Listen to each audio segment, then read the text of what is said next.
I'm Mexican and Puerto Rican by background. I grew up in the Bay Area in Hayward with my two parents and an older brother and a younger sister.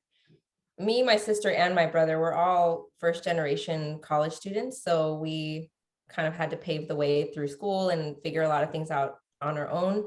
I think that that's an important part of my background, just because we had to work so hard to do that. I grew up with both my parents working multiple jobs my whole life. So something that has always been in my heart is the fact that they've worked so hard to provide for us and to provide a better life for us. Got into college. I was super proud. I thought like, wow, I'm going to make all this money. I'm going to be so important and I'm going to make such a difference in the world. And when I got there, I was like, wait a second, I'm going through all of these different majors. I'm not sure really what I want to do. Nothing that I could find really fit with me. It didn't click. So I would try different things. Like I wanted to do kinesiology at one point, and then writing at another point, and then teaching and all these different things. I found that either I could make a lot of money, but I wasn't impacting people in a really big way, or I would impact a lot of people, but I knew that I wasn't going to make very much money doing that. So it was kind of like a trade-off. And I always felt very dissatisfied with everything that I was doing. Yeah. So from there, I went into insurance. So I started working at an office and just doing admin stuff. From there, I started working in real estate as an assistant, and then got my realtor's license, and then started working as a realtor. And even though I was happy helping people to find homes and to sell homes and get money and all this stuff, I just found that I felt really empty at the end of the day.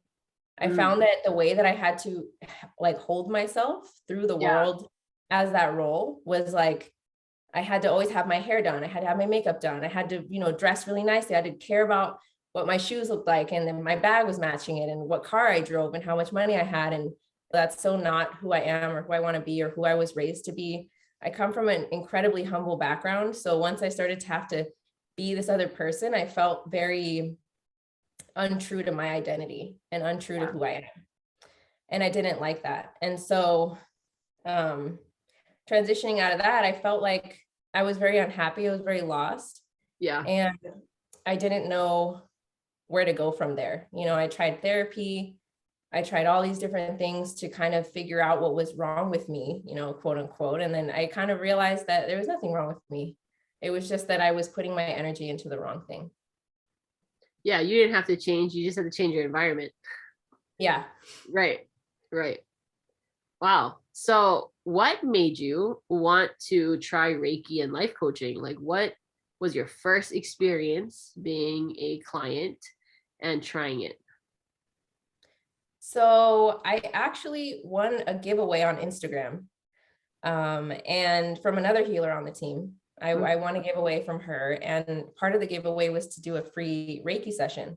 So I thought, man, I know a bunch of girls that I used to go to school with, and some of them somehow are connected through the network and to you and have learned from you. And then I thought, why don't I just try this? Like, what can I lose? I don't know what to expect. I didn't Google like, what is Reiki? I didn't Google anything like that. I didn't know what it was, but I thought, it can't hurt me. So I went and I tried it, and I can't explain what it was about that experience that really changed my mind or made me realize that was something that was super like helpful to me. But I didn't expect to feel anything, but I felt like a lot of buzzing, like energy. And I was like, whoa, in my head, I'm thinking, what is this? This is so interesting.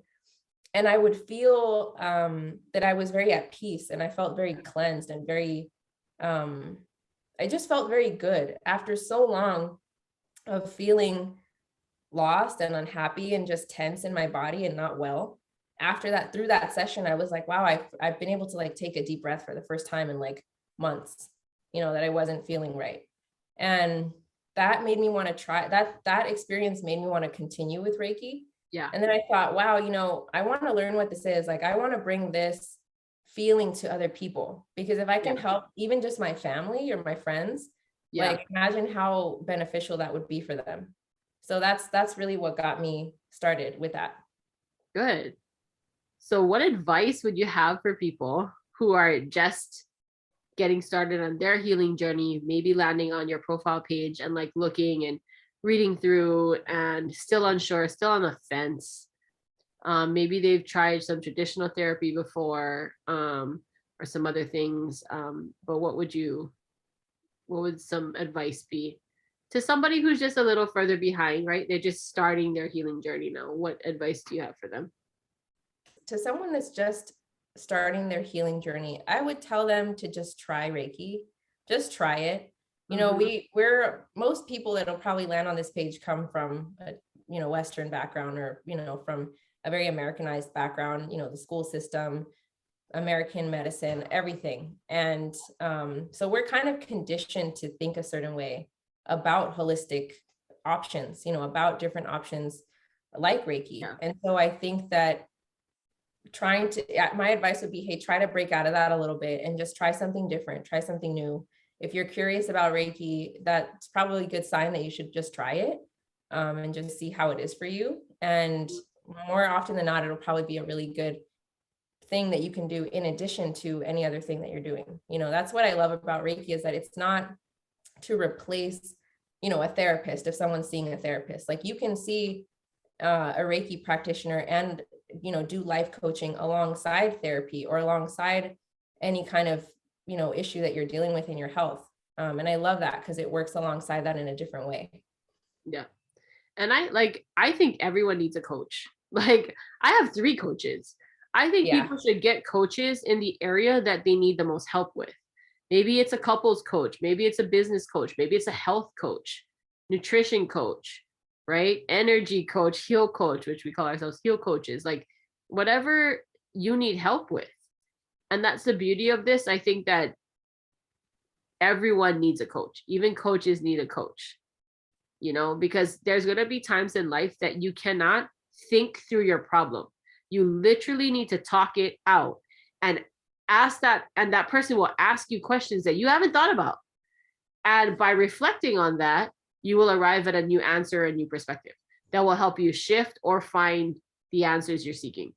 And I think a lot of people go through life in their head about everything going on, or trauma still in the body that hasn't been released in a productive way, or maybe it comes out violently, or drinking alcohol, or however else, because it's repressed emotions that they never really found a safe place to feel it through and talk it through and understand themselves better. Which is why I'm so excited about, the work you do, being able to hold space for somebody, let them feel those emotions that it come up, and also let them kind of work through and figure it out to arrive at their own answer. What excites you the most about this work that you're doing now? Because like you said, you went to school, you were in insurance and real estate, and thought, okay, I have to, be really accomplished, and you had a different idea of what success looked like back then. So what does success look like, I guess, success and fulfillment look like for you, and your vision for the way you're going to help people moving forward? What excites me about just this whole journey is how I didn't know how big it could go. Like, I didn't know how much you can really grow this as not only a business, but just as a network, and knowing people and meeting people and helping people. I didn't know how big it was going to get. Because like I said, I did one Reiki session before deciding to learn and how to do Reiki and go on that journey. But when I went into Reiki, I didn't go into it thinking, I'm going to learn life coaching, I'm going to learn all these different things. I didn't go into it thinking that was going to be my path. But it excites me that it was, because I haven't gone into anything ever thinking, this is my life's purpose, this is what I want to do, this is my passion. I never felt like that, so I never thought I could feel like that. And the fact that I felt like that through Reiki and through helping other people is what excites me the most. I've never woken up in the morning and, looked at what I had to do that day and thought, man, I'm super excited to do this, unless I was on vacation or unless I was going to do something fun. Right. But I never felt like that. And now I feel like that every day, that I'm able to help another person. And that feeling that I get from just helping someone and seeing someone's state of mind shift, and seeing that shift, and seeing people think about things in a different way, or seeing people tell me that they feel a lot better or a lot lighter after a Reiki session, that is so valuable for me. That's so valuable, and it means so much to me. So for the future, my vision is to help many, many, many more people and help families. I come from a pretty traditional Latino background. You know, my dad's Puerto Rican, my mom is Mexican. And, you know, I come from a background where this is not at all what I'm expected to do. You know, I'm not at all expected to have a business and, you know, help people and do anything of my own. You know, I'm really expected to stay in a role where I'm constantly, it just looks better as someone from my background to like serve others and kind of be in the background and kind of be quieter and not be as sure of myself and standing in my power and in my light. And the fact that I'm doing that excites me. You know, I see a vision for the future that generations after me will be able to have more options and do what they want to do with their life and their energy. And then even on a bigger scale, you know, I have a vision to go back home to Puerto Rico.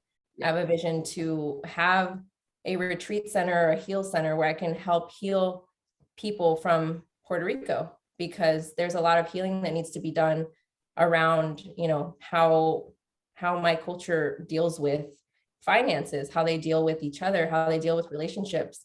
And if I can bring a little bit of that, of what I've learned here over there, I will feel like, you know, my life is successful. Like I'm done. Yeah.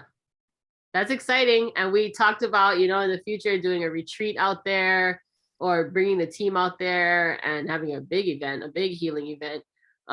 But just to imagine that the possibilities are endless at this point. You know, when just a few years ago, you're like, okay, did I go to college and this is all it's going to be? Yeah. Right. I'm going to have to wake up every morning, like dreading going to work. And now I get to be of service. And like you said, help not just maybe one or two people, like plus the ripple effect of you helping heal a mother, for example, what that's going to do to her mother and father and to her kids and to her spouse, like how it's just going to ripple out from you helping heal that person and them finding that power and feeling empowered, right? And looking at life differently and feeling differently, and how this woman's going to go about the world now and who she's now going to impact change, right? So it's just this ripple effect. And that's really what the world needs right now. So that's really exciting. Any other hobbies of yours or things you like to do alongside with the healing work? Yeah, I love to make jewelry. So that's something that I really love to do. So I do that over on my Instagram page. So I have you know, necklaces that I like to make with crystals and things. Another one of my hobbies is I love being active. So anything outside. I love to go to the gym a lot. I take self-defense class, you know, MMA, boxing, jujitsu, all of that. That's super exciting to me. I love that. And I would say another one of my hobbies is anything revolving like creating something. So I love to make art. I love to paint. Hence, there's some paintings in the background. I love to cook. I love making food. So anything like that. I love all of that. Anything that I can be in the creative space or outside is like my cup of tea. I love that. Awesome. And hanging out with my dog too. I can't forget him. This is Chema. Hey, He's a French bulldog. And he is with me at every single one of my Reiki sessions and life coaching sessions. So he's very special. I consider him a part of the team. And I think that the two of you are going to do a lot of healing work together. I think so too, because anytime that I see a client, you know, obviously Chema is there. So people like to hold him. And I think that he's very therapeutic for clients. I know we were talking about that the other day too. Like, I think he's very therapeutic for people because he's just so funny and like very lovable. He loves people. So just kind of holding him, I think puts people at ease a little bit. If they're not sure about Reiki, or if it's the first time that they've ever, you know, had a Reiki session or life coaching session. I think that the fact that he's there and they kind of have something to do or like something to hold, I can relate to that too, because I like to fidget with things, and that's kind of like something that I like to do too. So I think he's very helpful for people. Do you have any like passion about doing animal Reiki as well, or just curious because, you know, he probably gets Reiki from you, or just being Yeah. being in your space as you're doing it too. Yeah. I do. I love working on animals. I especially love working on him because he actually came into my life when I was taking your Reiki course. So as I was becoming certified, he was just a little baby. He was super, super tiny, super young. And he just wanted to be around all the time. Like as I was, we were learning and stuff, he just wanted to be around all the time. And he was the first person or first animal that I practiced Reiki on, first ever. And so from that, I realized that he really enjoyed it. He really likes it. Yeah. And I think it's just very nice and fun to do Reiki on animals because they just love it. Like they just chill out, they relax. Yeah. They're not in their head like humans. Yeah. Yeah. Like they're just always They just open to receiving. Yeah. They just receive. Yeah. And then they're really mellow, or they take a lot of them who come on the mana session will go to sleep for the rest of the night. After the session is done, they're still sleeping. Yeah. But they definitely need it, and they definitely want it. And because we forget that they can pick up on energies around them too. So when humans are stressed, they can tap into that. Therefore, they need cleansing too, right? Because they're kind of stressed too, picking up the energies of the people they love or that are in the house. So yeah, that's awesome. And then I think the two of you will bring more awareness to, animal Reiki, as, you guys do the healing work together more. Yeah, I think so too. And I think that also Reiki on kids, like having him there anytime that I've worked on a little kid and he's been there, like they just like to hug him and cuddle him, and they're like so at ease and so peaceful afterwards, which is really great too. So I think that both of us really will bring a lot of like tag teaming. Yeah, exactly. Yeah. Is there anything else that you want to share just about your healing journey, or any like last tips for people that they just maybe they've tried this maybe once before and they weren't sure if it worked, or maybe they don't think that Reiki can heal all the problems of their life because they feel like they have so much. Anything you want to say to those people? Yeah, that question really it hits close to my heart because I can speak from my own personal experience that I was at a point where I felt like that. I kind of felt like, yeah, what else can I do? I've done therapy, I've tried all these careers, like, am I just not cut out for this? Am I just, something's wrong with me? How come nothing's working? I'm trying all these different things and nothing's making me feel better. And my advice to someone in a space like that, that's just kind of not sure what to do next, is to just to try, just to try and keep at it for a little while to see how they feel. Because I think that the only reason why I even decided to do Reiki or even decided to go to that first session was because I came to a point where I felt that I wasn't feeling love from anybody around me. I really wasn't feeling that in my life. And so I thought, you know what, like I came to a point where I thought, if I can't love myself enough to just do something for myself, right, like how am I going to move forward?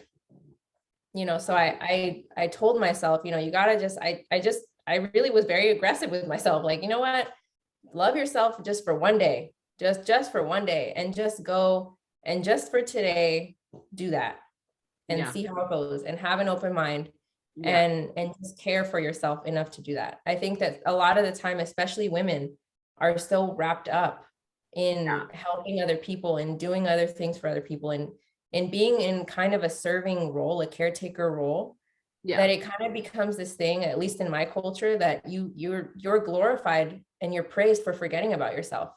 Yeah, for like suffering. Yeah, for suffering. For suffering. Like, oh, that's great. Look at you. You're such a great person because you're doing all these things. But hey, that person matters too, Yeah. I couldn't even have told you like, oh, Samadhi matters too at that point.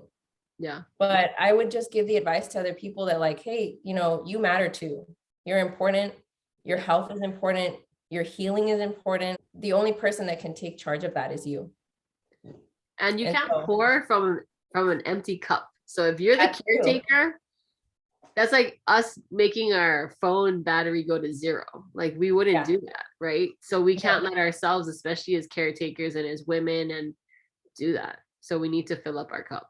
Thank you so much. And I can't wait for more people to meet you and book with you and just kind of get their healing journey kicked off, and see the improvement. And like you said, if they can come open and receptive, open minded, amazing things can happen. Yeah. Thank you. Thank you.